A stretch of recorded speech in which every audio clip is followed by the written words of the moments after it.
Is the pressure of trying to produce more in your podcast causing you to feel a little bit burnt out? Well, stick around because by the end of this episode, I'm going to be sharing with you my number one perspective shifting tip that'll help you feel more confident and be more productive.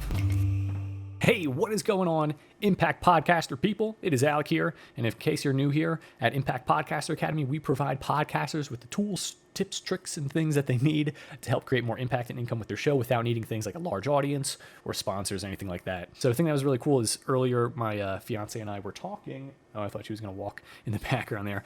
But we were talking about some different like perspective things in our careers and in our lives. So for her, she's doing commercial work and modeling, and for me, doing the podcasting thing here.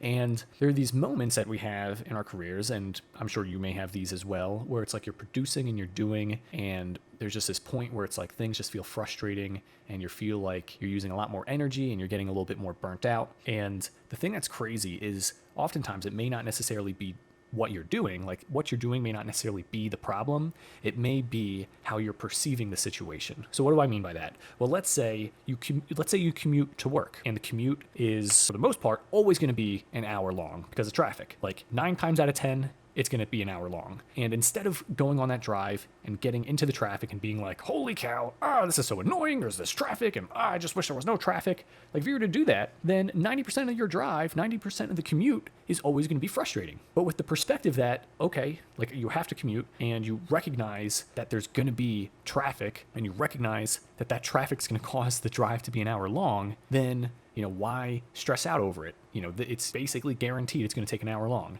But then during the times when it's maybe only 45 minutes or it's only a half an hour drive, then you can be happy about that rather than expecting that to be the norm, because it's not. So for podcasting, for example, like if your expectation is that you have to go in and you have to produce the best episodes ever, then every single episode is going to be a chore. Every single episode is going to be exhausting. I use this phrase called "do it crappy" a lot, and I wish I could go like super in depth in this episode explaining it, because when I tell that to people where it's like, just do it crappy, they're thinking like, oh, well, I don't want to do a crappy job. And it's like, no. Your standard is set to, if your standard is I can only produce this thing if it's perfect, then guess what? It's not going to get done.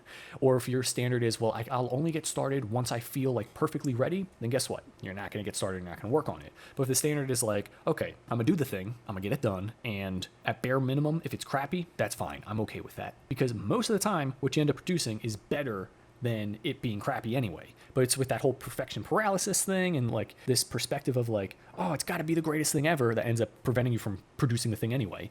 Most of the time, done is better than perfect, because if you're trying to aim for perfect, it doesn't get done, and then you don't get anything there. So it's like, do you want something that's out there, or do you just want to never get anything out there to begin with? And there's another really crazy cool thing that we were talking about when it comes to like perspective change. And there was a story that I had heard from George Clooney, like the actor, and he was talking about how in the beginning of his acting career, he was going into every single audition and was just like, I have to be the best actor ever and go in here and I just have to outact everybody. And it wasn't working for him. This is the beginning of his career, and it was like every audition he was going to, there was no callbacks. He was not really getting the job. And then during one of the auditions, as he was leaving, like something happened, and he didn't leave right away as he normally does.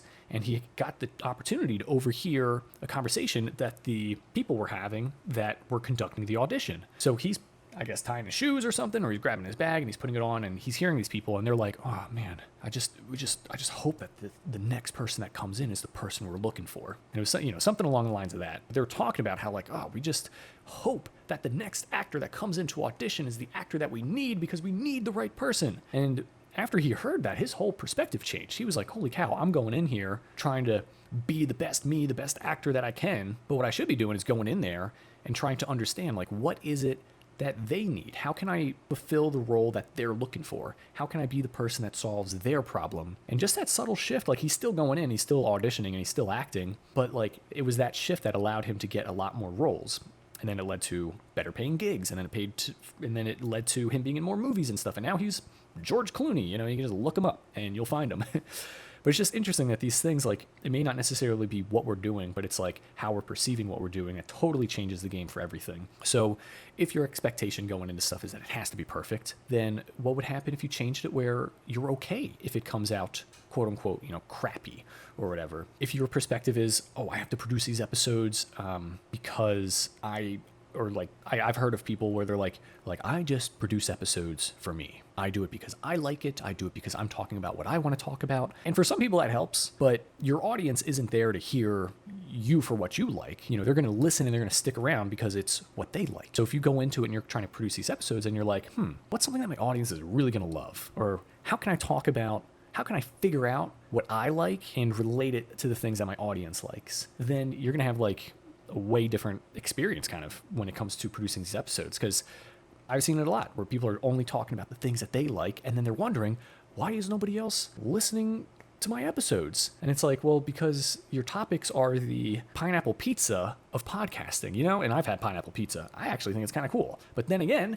majority of people that buy pizza don't. And, you know, it ends up just, you know, you're just kind of shooting yourself in the foot. But if you're asking yourself, like, what is the thing that the majority of my audience likes? And then you keep leaning into that and you keep talking about that, and you have that perspective of like, how can I enhance the day of my audience? Then every single episode is going to be something that they love, and then you're going to love it as a byproduct because you know other people are liking it as well. So just keep those things in mind about what your perception just keep in mind what your perception of the situation is, because all that stress or the weight on the shoulders type of thing, it might just be because how you're perceiving the situation is not actually allowing you to be most effective in it, if that makes sense. I just like thinking of the car analogy.